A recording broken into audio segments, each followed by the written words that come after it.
समादरणीय धार्मिक सज्जन वृंद, महर्षि दयानंद कृत ऋग्वेद आदि भाष्य भूमिका, ईश्वर प्रार्थना विषय। इसमें एक मंत्र दिया है, या आत्मदा बलदा यस्य विश्व उपासते प्रशेषम यस्य देवाः यस्य छायामृतं यस्य मृत्युः कस्मै देवाय हविषा विधे। इस मंत्र का विनियोग यज्ञ से पहले जो स्तुति प्रार्थना की जाती है उसमें भी किया गया है। वहाँ पर भी इसका अर्थ संस्कार विधि में किया है। और ये यजुर्वेद के 25वें अध्याय का 13वां मंत्र बताया है। तो महर्षि दयानंद जी ने वेद भाष्य में भी इस मंत्र का भाष्य किया है। यहाँ ऋग्वेद आदि भाष्य भूमिका में भी इसका भाष्य और भाषार्थ किया है। तो भाष्य में दिया है ऋग्वेद आदि भाष्य भूमिका में, या आत्मदा परमेश्वर के विषय में इस मंत्र के अंदर बताया गया है। इसको इस रूप में समझना चाहिए। कुछ विद्वान लोग दूसरे मनुष्यों को कह रहे हैं, ईश्वर के विषय में बता रहे हैं, और जैसे हम उपासना करें वैसे आप लोग भी ऐसे प्रजापति परमेश्वर की उपासना करो। और जब इस मंत्र को हम मध्यम पुरुष में प्रयोग करेंगे तो उसका अर्थ फिर बदल जाएगा, फिर विधि नहीं रहेगी, फिर प्रार्थना हो जाएगी। किस रूप में कि कुछ लोग ईश्वर से प्रार्थना कर रहे हैं कि हे परमेश्वर, आप आत्मदा हैं, बलदा हैं, ऐसे आपकी हम उपासना करें। ईश्वर से उपासना की प्रार्थना की जा रही है। और जब प्रथम पुरुष में प्रयोग होगा तो विधि होगी। विधिलिंग का प्रयोग विधि में भी होता है और प्रार्थना में भी होता है। तो ईश्वर से प्रार्थना की गई है। जब मध्यम पुरुष में प्रयोग होगा कि हे परमेश्वर, हम आपकी सतत उपासना करें, तो सतत उपासना करें, प्रार्थना की है। प्रार्थना से कैसे सफल होगी ये उपासना, तो इसको इस रूप में समझना चाहिए कि यदि हमारे पीछे अच्छे कर्म होंगे, पुण्य कर्मों का संचय होगा, तो परमेश्वर हमारे अच्छे संस्कारों को जागृत करेंगे और उन अच्छे संस्कारों के जागृत होने पर फिर हम सतत ईश्वर की उपासना करेंगे। और यदि हमारे पीछे पुण्य कर्म नहीं है तो फिर जो अच्छे संस्कार हैं परमेश्वर उनको नहीं जगाएगा, सोए रहेंगे। फिर तो हमको ही पुरुषार्थ करना पड़ेगा ईश्वर की उपासना करने के लिए। पीछे जो हमारे कर्म हैं वो हमारी सहायता नहीं करेंगे। भाष्य में दिया है, यह आत्मदा। आत्मदा का अर्थ दिया है विद्या विज्ञान प्रदा। वेद भाष्य में आत्मदा का अर्थ दिया है आत्मा को देने वाला। आत्मा को देने वाला इस रूप में समझना चाहिए, माता पिता को परमेश्वर संतान के रूप में आत्मा देता है। और यहाँ अर्थ किया है विद्या विज्ञान को देने वाला। ईश्वर हमें अनेक विद्याएं देता है, पराविद्या, अपराविद्या, आध्यात्मिक विद्या, भौतिक विद्या। तो जैसे परमेश्वर हमें अनेक विद्याओं को देता है, वैसे ही हमें भी दूसरों को विद्याओं को देना चाहिए, जो जो हमारे पास विद्याएं हैं। और दूसरा, परमेश्वर विज्ञान को देने वाला है। विज्ञान का अर्थ किया है भाषार्थ में अपनी आत्मा का विज्ञान देने वाला है। परमेश्वर के विषय में विद्या प्राप्त हो गई, परमेश्वर के गुण कर्म स्वभावों को सुन लिया, पढ़ लिया, जान लिया, विचार लिया, ये विद्या है। और विज्ञान क्या है? जब सुनने, पढ़ने, विचारने के बाद अंदर से जिस विषय में हमने सुना है, पढ़ा है, विचारा है, एक नई समझ जो उत्पन्न होती है, अंदर से नई अनुभूति उत्पन्न होती है, उसको विज्ञान समझना चाहिए। और वो विज्ञान कैसे प्राप्त होता है उसका उपाय भी बताया परमेश्वर ने, योग दर्शन के अंदर बताया है। आगमेन अनुमानेन ध्यानाभ्यास रसेन च त्रिधा प्रकल्पयन प्रज्ञाम लभते योगम उत्तमम। तो ईश्वर के विषय में शब्द प्रमाण से जानना पड़ेगा, अनुमान करना पड़ेगा, निधिध्यासन करना पड़ेगा और उसके साथ साथ ईश्वर की आज्ञा का पालन करना पड़ेगा। अहिंसा परमो धर्मः, ईश्वर में प्रीति भी सतत रखनी पड़ेगी, सतत ईश्वर की आज्ञा का पालन करना पड़ेगा। ये सब बातें जब की जाएगी और जब किसी ईश्वर के गुण के विषय में हम चिंतन मनन करेंगे, आवृत्ति करेंगे, जप करेंगे, तो उस गुण के विषय में विज्ञान की प्राप्ति होगी। सर्वरक्षक है, न्यायकारी है, एक विशेष समझ उत्पन्न होगी जो कि पढ़े हुए, सुने हुए, विचारे हुए से अलग प्रकार की समझ होगी, अलग प्रकार की बुद्धि होगी। तो उस विज्ञान को देने वाला परमेश्वर है। और वो विज्ञान कैसे प्राप्त होता है उसका उपाय भी परमेश्वर ने हमें बताया, ये जो मैंने अभी बताया उपाय। तो जैसे परमेश्वर ने हमें विज्ञान प्राप्ति का उपाय बताया है, वैसे ही हमें भी दूसरों को परमेश्वर का विज्ञान कैसे प्राप्त होता है, या आत्मा का विज्ञान कैसे प्राप्त होता है, या और सांसारिक पदार्थों का विज्ञान कैसे प्राप्त होता है, वो दूसरों को बताना चाहिए। तो ये हो गया आत्मदा, परमेश्वर विद्याओं को देने वाला है, विज्ञान को देने वाला है। विज्ञान तो जो योग्य होगा उसको देगा, और विद्या तो परमेश्वर 4 वेदों के माध्यम से सृष्टि के प्रारंभ में सब मनुष्यों के लिए देता है। सभी मनुष्य मात्र के लिए वेद है, सबको पढ़ने का अधिकार है। फिर दूसरी बात देखी, बलदा।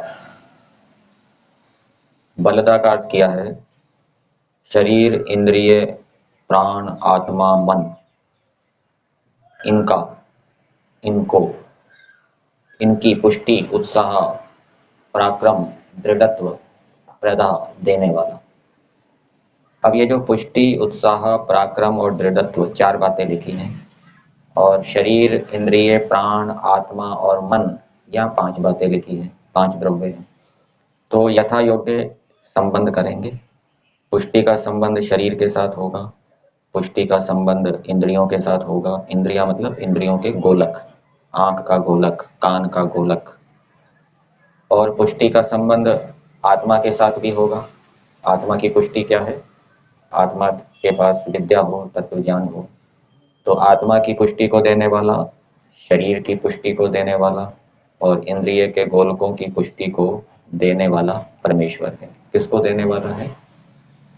जो वेदानुकूल चलता है, पुरुषार्थी होता है, परमेश्वर की आज्ञा का पालन करता है, अहिंसा, सत्य आदि का पालन करता है, भोजन आदि में संयम रखता है, व्यायाम करता है, प्राणायाम करता है, उनको परमेश्वर शरीर, इंद्रिय के गोलक और आत्मा की पुष्टि को देने वाला है। फिर उत्साह।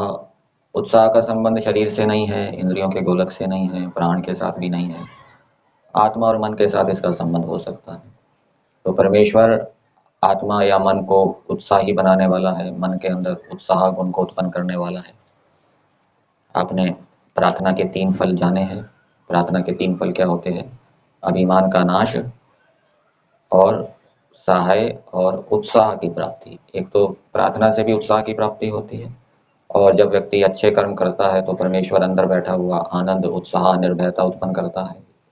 तो अच्छे कर्मों के करने पर परमेश्वर आत्मा के अंदर से उत्साह को उत्पन्न करने वाला है, और मन के अंदर भी उत्साह गुण को देने वाला है। उत्साह गुण के विषय में रामायण के अंदर बताया गया है कि उत्साह गुण बड़ा बलवान है, और उस उत्साह गुण के कारण असंभव जैसे दिखने वाले कार्यों को भी व्यक्ति क्या है, सिद्ध कर देता है। असंभव जैसे दिखने वाले, असंभव नहीं।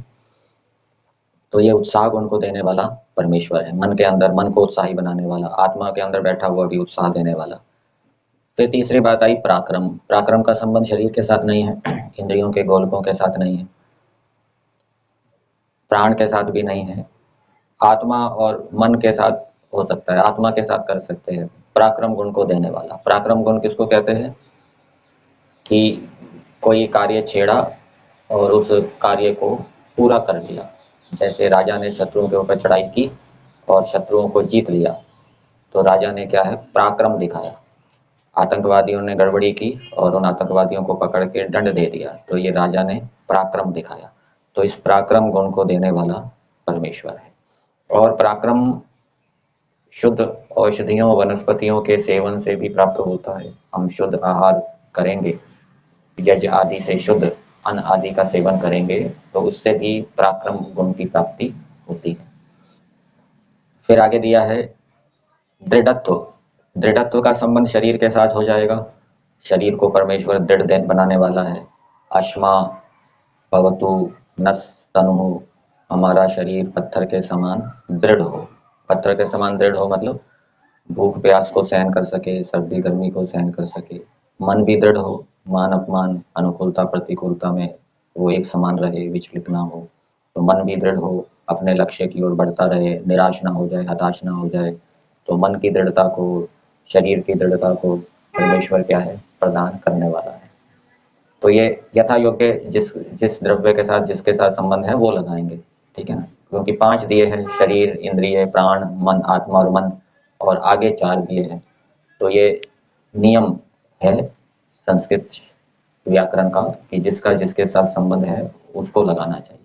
कहीं कहीं 4 संख्या होती है, आगे भी 4 है, पीछे भी 4 है, तो वहाँ यथाक्रम से भी लगाया जाता है, पहले का संबंध पहले से, दूसरे का संबंध दूसरे से, इस रूप में।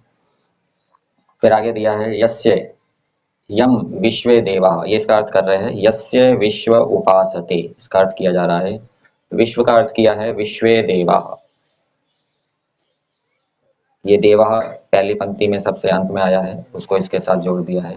तो यम विश्वे देवा सर्वे विद्वांसः उपासते, तो सब विद्वान जिस परमेश्वर की उपासना करते हैं, अर्थात अपने गुण कर्म स्वभाव परमेश्वर के गुण कर्म स्वभाव जैसा बनाते हैं। और प्रैशिषम यस्य, इसका अर्थ किया यस्य अनुशासनम च मन्यन्ते, और जिसके अनुशासन को मानते हैं। परमेश्वर का जो अनुशासन है कि ये करो, ये ना करो, वेद के माध्यम से जो परमेश्वर ने अपने अनुशासन को बताया कि ये करना, सत्य बोलना है, असत्य नहीं बोलना, अहिंसा का पालन करना है, हिंसा नहीं करनी, इस अनुशासन को मानते हैं, व्यवहार के अंदर लाते हैं।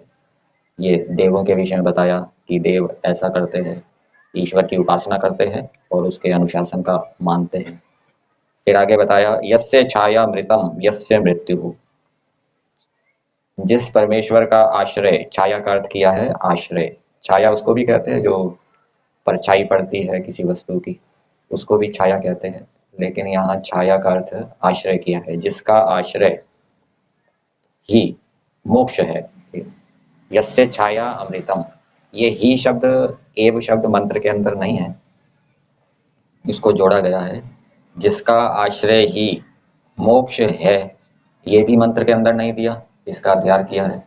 जिसका आश्रय ही, जिसका आश्रय करना ही मोक्ष है। ईश्वर का आश्रय करने का मतलब ईश्वर की आज्ञा का पालन करना, ईश्वर के विरुद्ध ना चलना। तो ऐसा यदि व्यक्ति करेगा तो उसको मोक्ष की प्राप्ति होगी, दिन प्रतिदिन उसका आत्मा का ज्ञान बढ़ता रहेगा और धीरे धीरे बढ़ते बढ़ते मोक्ष प्राप्ति की योग्यता उसके अंदर उत्पन्न हो जाएगी, इतना ज्ञान उसके अंदर आ जाएगा जिससे कि वो मोक्ष प्राप्त कर सकता है। तो यस्य आश्रय एवं मोक्षो अस्ति, यस्य अछाया, ये यस्य के आगे कोई शब्द दिया नहीं है, तो वहां पर अध्ययन किया यस्य अछाया, जिसका आश्रय ना करना, अकृपा, अनाश्रयो, मृत्यु जन्म मरण कारको अस्ति, जन्म मरण का कारण है। ईश्वर का आश्रय नहीं करेंगे, ईश्वर की आज्ञा का पालन नहीं करेंगे, अधर्म करेंगे, तो अधर्म करते रहेंगे तो उससे जन्म मरण के चक्कर में पड़े रहेंगे। फिर आगे दिया है कस्मई देवाय हविषा विधेम का अर्थ कर रहे हैं तस्मई कस्मई प्रजापतये, उस कस्मई का प्रजापति के लिए प्रयोग होता है। तो कस्मई का मतलब प्रजापतये, प्रजापतिर्वई कह तस्मई हविषा विधेम।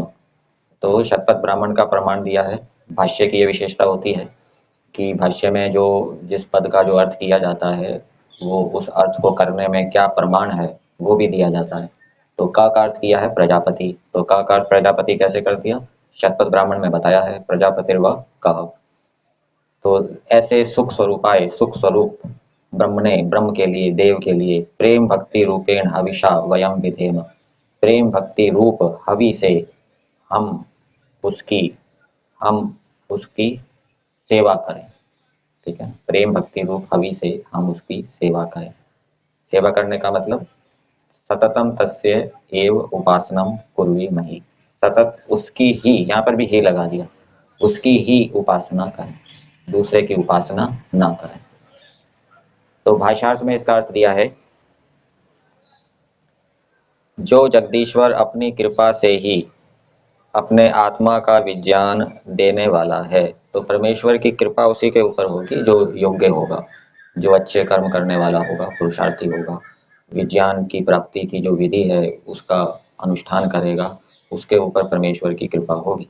और उसके साथ साथ जो वेद के अनुकूल चलने वाला होगा उसको परमेश्वर अपना विज्ञान देगा, उसको परमेश्वर के विषय में विशेष बुद्धि की प्राप्ति होगी। फिर आगे दिया है, जो सब विद्या और सत्य सुखों की प्राप्ति कराने वाला है। आत्मदा का अर्थ दिया था संस्कृत भाग में विद्या विज्ञान प्रदा।